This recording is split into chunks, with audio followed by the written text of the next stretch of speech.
Ya, informasi update sebelumnya pukul 16.00 waktu Indonesia Barat adalah 846 orang meninggal dunia, pemirsa. Namun informasi yang terhimpun 16.37 waktu Indonesia Barat yakni 867 jiwa meninggal dunia.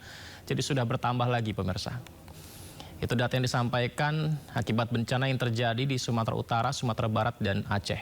Ini Anda bisa lihat juga di website bnpb.go.id mengenai perkembangan terkini proses evakuasi yang dilakukan. Ada laporan juga 2.700 orang terluka dan 547 dilaporkan hilang. Bencana yang terjadi di 49 kabupaten di Pulau Sumatera berdampak pada 3,2 juta jiwa dan membuat lebih dari 593.000 warga mengungsi di tempat tinggalnya. Kami update kembali, pemirsa, data dari BNPB pukul 16.38, korban jiwa 867 meninggal dunia, korban hilang 521 orang.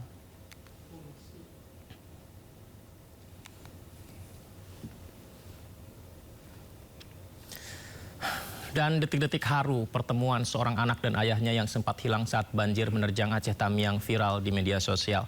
Sang anak menangis saat menemukan ternyata ayahnya selamat berjalan kaki tanpa alas di tengah jalan.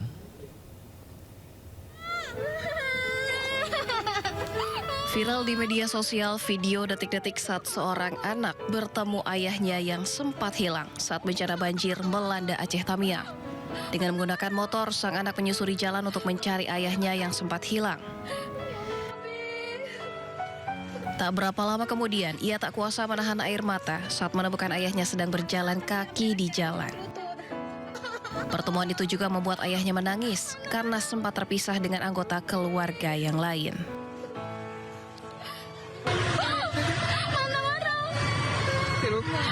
Udah makan? Ya Allah ya Rabbi.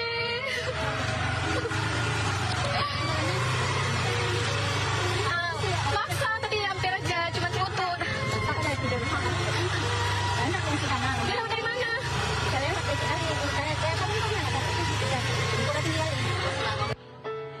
Dalam video itu juga terlihat ayahnya bersama beberapa orang baru mendapatkan bantuan berupa sembako. Hal ini membuat warganet terharu dan videonya viral di jagat maya. Sementara itu, pasca banjir bandang lebih dari sepekan lalu, sejumlah gedung perkantoran di Kota Langsa, Aceh masih tertutup lumpur dan hingga sekarang seluruh pelayanan publik pun terhambat.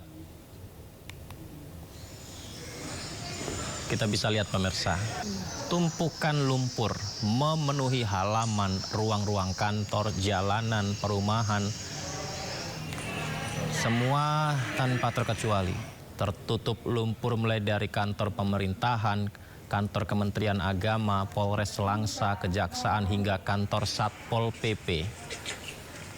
Selain lumpur, berbagai peralatan elektronik seperti komputer, dokumen-dokumen penting juga rusak, hancur akibat terendam banjir.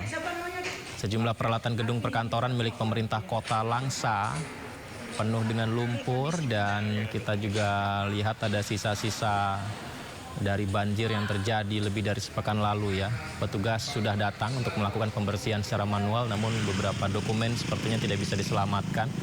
Hingga saat ini akhirnya seluruh layanan publik di beberapa kantor pemerintahan terpaksa dihentikan dan tidak bisa berfungsi.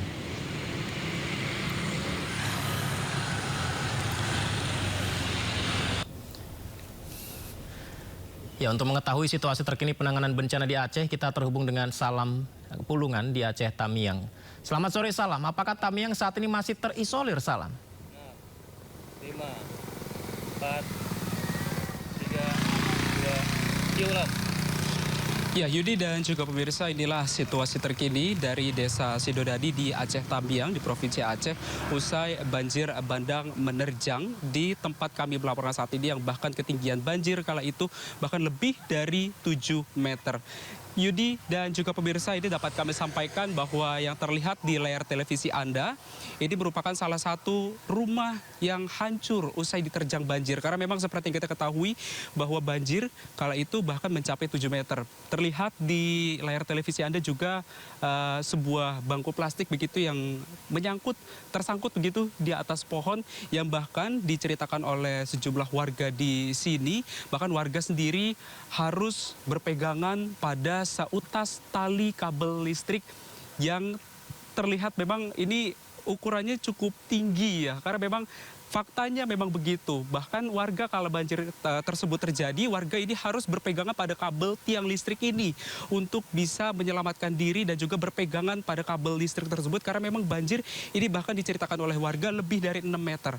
Dan ini merupakan salah satu rumah yang hancur diterjang banjir dan kita akan coba untuk mengajak Anda, Yudi dan juga pemirsa berbincang bersama dengan salah satu warga di sini. Halo, selamat sore Bapak, dengan Bapak siapa namanya? Pak Surya. Pak Surya.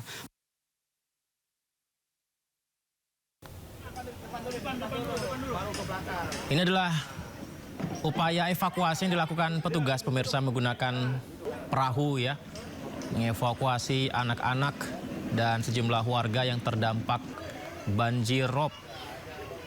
Jadi banjir ini membuat warga harus memindahkan kendaraan, kemudian anggota keluarga mereka ke posisi yang lebih tinggi.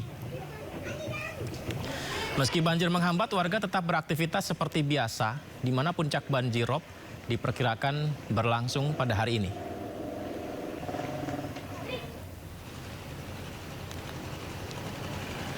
Banjirop yang menggenangi Jalan RI Marta Dinata Tanjung Priok, Jakarta Utara juga membuat laju kendaraan terhambat seperti yang Anda saksikan pemirsa. Mobil-mobil, sepeda motor yang melintas akhirnya harus memacu pelan kendaraan mereka. Ketinggian air yang mencapai hingga 40 cm membuat kendaraan yang melintas harus berjalan lebih lambat. Banjirop dipicu pasang air laut, puncaknya berlangsung hari ini, diperkirakan ketinggian banjir bisa saja bertambah. Semoga saja tidak ya.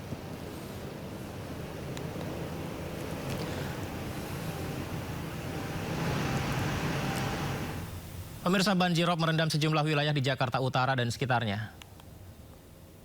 04 Desember 2025 pada ketinggian 0904. Dan salah satu yang dilaporkan warga ini, kawasan wisata Ancol ternyata juga menjadi salah satu yang terdampak banjir rob. Kawasan Ancol yang terdampak, titik lokasinya adalah di kawasan Dermaga Marina. Air laut meluap hingga ke daratan, khususnya jalur lalu lintas. Ini direkam oleh warga pada sore hari kemarin. Sudah kita tutup di area. Dan tim liputan kami juga sudah mengkonfirmasikan kepada Gubernur Jakarta, di mana Pramono Anung juga sudah melakukan begitu pula di area menyoroti ataupun juga menindaklanjuti dan mengingatkan bahwa potensi banjirop di Jakarta Utara ini terjadi. Puncak banjirop diprediksi hari ini pemirsa. Kita putar balikan. Memang sekarang ini sedang terjadi mulai dari kemarin, hari ini, dan besok tanggal 5. Puncaknya adalah tanggal 5 dan setelah itu akan mengalami penurunan. Maka dengan demikian sekali lagi kami juga menyampaikan terima kasih kepada BMKG yang telah memberikan informasi yang sangat presisi. Sehingga dengan demikian penanganan kami di lapangan relatif sudah berjalan. Dari kemarin saya sudah menyampaikan ini dan termasuk kenapa kemarin kita mengadakan apa yang disebut dengan town hall meeting dengan camat dan lurah, dan kami sudah menginstruksikan tentang penanganan yang harus dilakukan di lapangan.